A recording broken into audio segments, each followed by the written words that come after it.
नमस्कार, दीप्स किचन मराठीमध्ये मी दीपाली आपलं मनापासून स्वागत करते। चला तर मग आजच्या आपल्या रेसिपीला सुरुवात करूया। पनीर मसाला करण्यासाठी मी इथे 300 ग्रॅम पनीर घेतले आणि पनीर असे चौकोनी तुकडे करून कट करून घेतलेले आहे।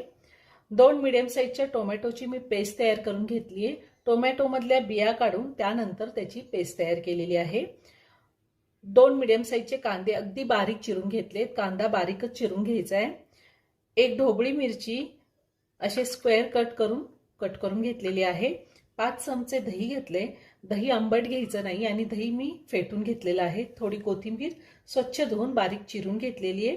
2 हिरव्या मिरच्या कट करून घेतलेल्या आहेत। मिरची जर तुम्हाला थोडी जास्त घ्यायची असेल तरी तुम्ही घेऊ शकता किंवा कमी घेऊ शकता। 1 चमचा आलं लसणाची पेस्ट घेतली। 1 चमचा जिरे घेतलेत। 1 दालचिनीचा तुकडा आणि 1 तमालपत्र मी कट करून घेतलेला आहे। पाव चमचा हळद, 2 चमचे धने पावडर, 2 चमचे बेडगी मिरची पावडर घेतलेली, अर्धा चमचा गरम मसाला घेतलेला आहे, अर्धा चमचा जिरा पावडर घेतलेली, चवीनुसार मीठ लागणार आहे आणि 1 चमचा मी तेल घेतले। सगळ्यात आधी आपण पनीर मॅरिनेट करून घेऊया। मी एक बाउल घेतलाय, त्यामध्ये दही काढून घेते।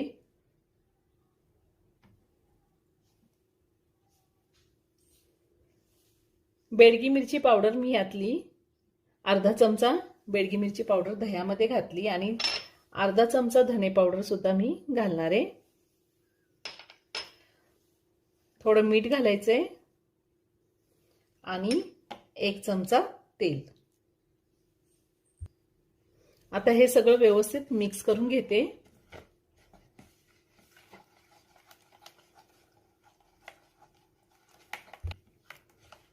आता आपण पनीर घालूया।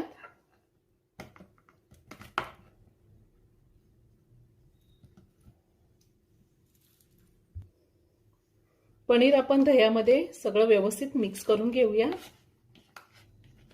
अगदी हलक्या हाताने मिक्स करायचंय, नाहीतर पनीरचे तुकडे होतील। पनीर मी व्यवस्थित मिक्स करून घेतलेलं आहे। आता आपण 10 ते 15 मिनिटं झाकून ठेवूया।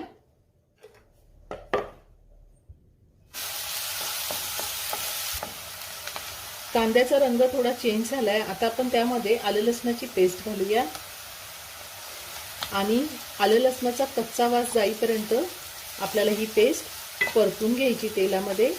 साधारण 1 मिनिटभर मी परतून घेणार आहे।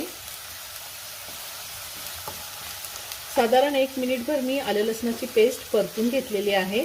आता आपल्याला यामध्ये टोमॅटोची पेस्ट घालायची आहे। मी टोमॅटोच्या बिया काढून पेस्ट तयार करून घेतलेली आहे।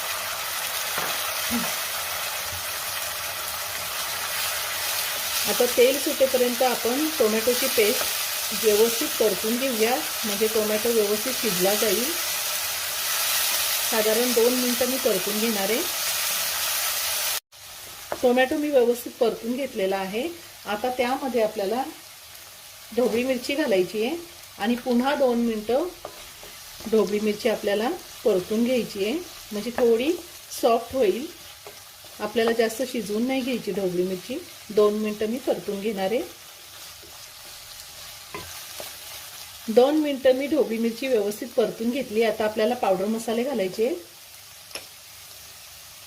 बेडगी मिरची पावडर, धने पावडर,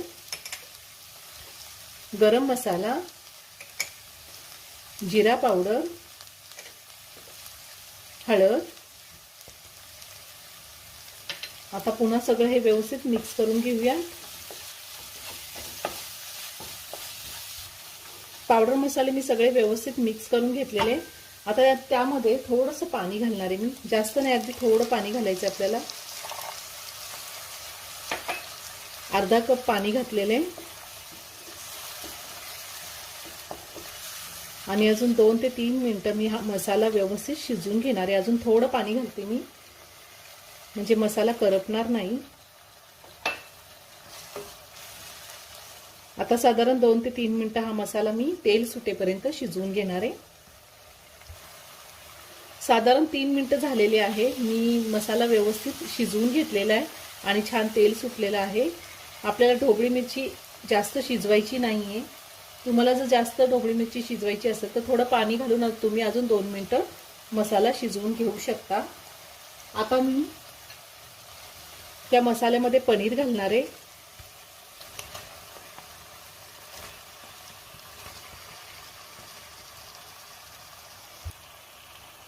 त्यातच आपण चवीनुसार मीठ घालूया. आपण पनीरमध्ये सुद्धा मीठ घातलेलं होतं आणि आताही मी मसाल्यासाठी थोडं मीठ घातले आणि आता हे सगळं व्यवस्थित मिक्स करून घेऊया.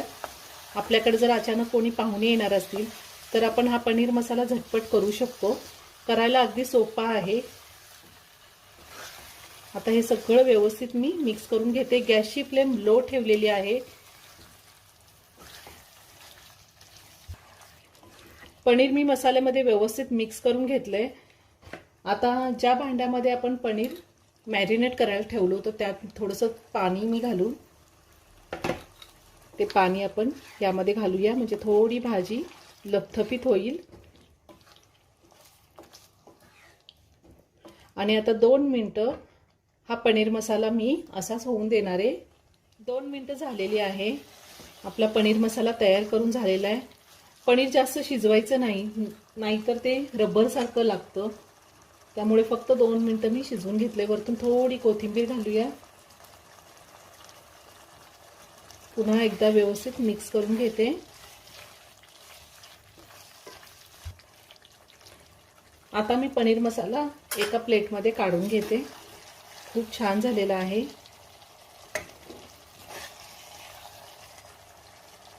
अगदी साध्या सोप्या पद्धतीने पनीर मसाला तयार करून झालेला आहे. खूप छान झालाय आणि खूप झटपट होतो. तुम्ही एकदा नक्की करून पहा. व्हिडिओ जर आवडला तर व्हिडिओला लाईक आणि शेअर करायला विसरू नका. रेसिपी आवडली असेल तर कमेंट करून नक्की कळवा. पुन्हा भेटूया अशाच एका छानशा साध्या आणि सोप्या रेसिपी बरोबर. धन्यवाद.